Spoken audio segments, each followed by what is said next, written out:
Mid-floor, end-of-terraced and mid-terraced apartments can be made compliant with Part L1A fairly easily using the Foresight system. We import the detail of the project. We will use the timber frame method of construction. It is an apartment, no flat roof, an apartment above the ground floor level. Because this is timber frame, the intermediate floor is timber. ACDs are no longer sufficient if the new fee standard is to be achieved. We need to use robust or enhanced details. It is a mid-floor apartment, end of terrace, and the dwelling is a mid-floor apartment. Because the dwelling is mid-floor, there are not as many construction joints as would be found in ground floor and top floor apartments, making compliance less difficult.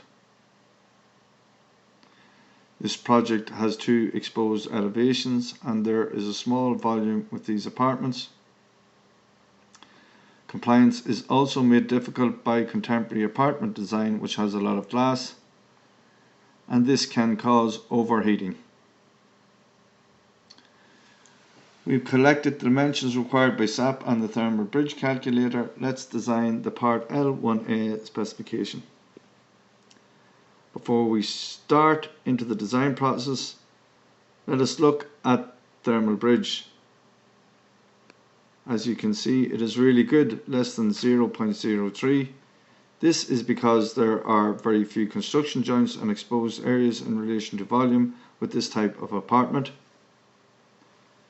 The recommended Y factor is 0.05 when designing to the 2013 regulations. Let's go back to the first part of the specification to be designed, the wall.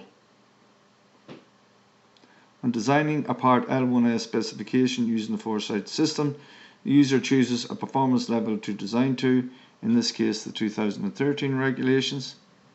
The designer chooses the structural materials and insulation materials to use, and the software calculates the appropriate depths of the insulation.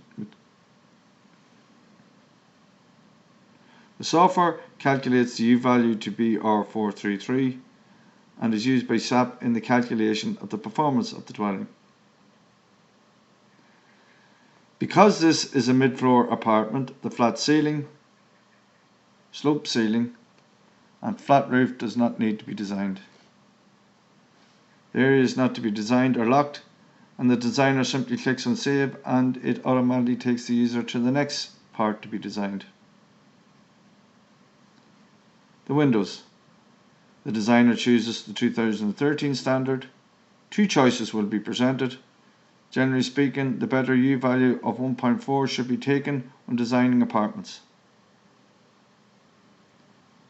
The doors and roof lights do not need to be designed in this particular project. The thermal bridge is very good, as we have discussed earlier. Air permeability. The user chooses the 2013 standard and the software will give 2 good options.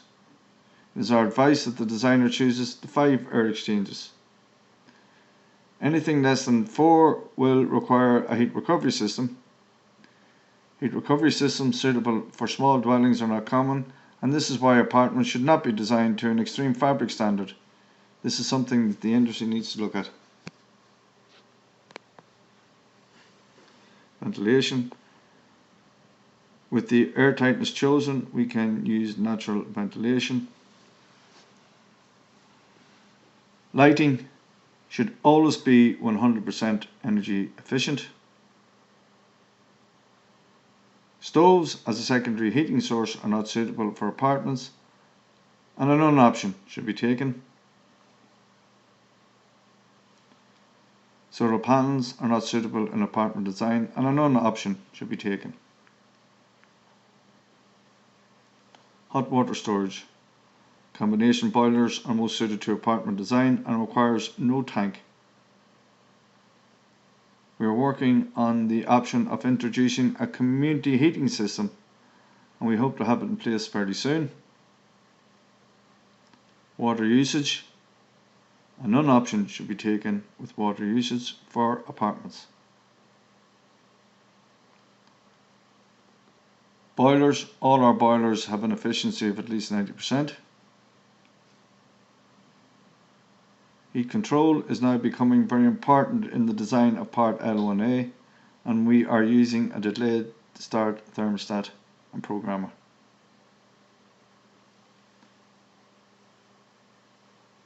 All the design decisions have been made. Now let's see if we are compliant with the 2013 regulations.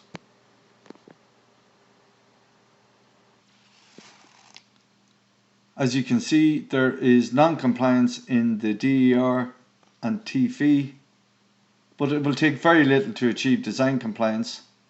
So let's go back to the design process.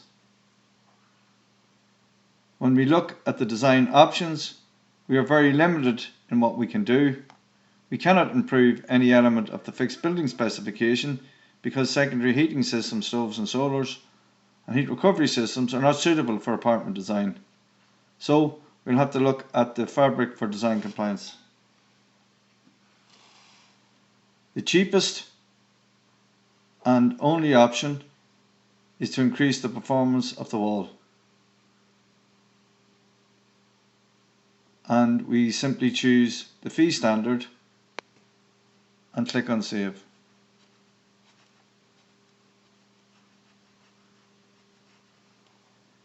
Increasing the insulation to the wall to the fee standard achieves both DER and DFE compliance.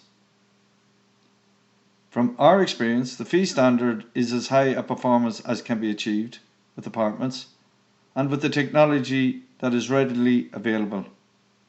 We do not offer extreme fabric design option with apartments because heat recovery systems required for extreme fabric design are not suitable for apartments. Apartments are hard to make compliant with part L1A, but mid-floor apartments are less challenging than ground and top floor apartments.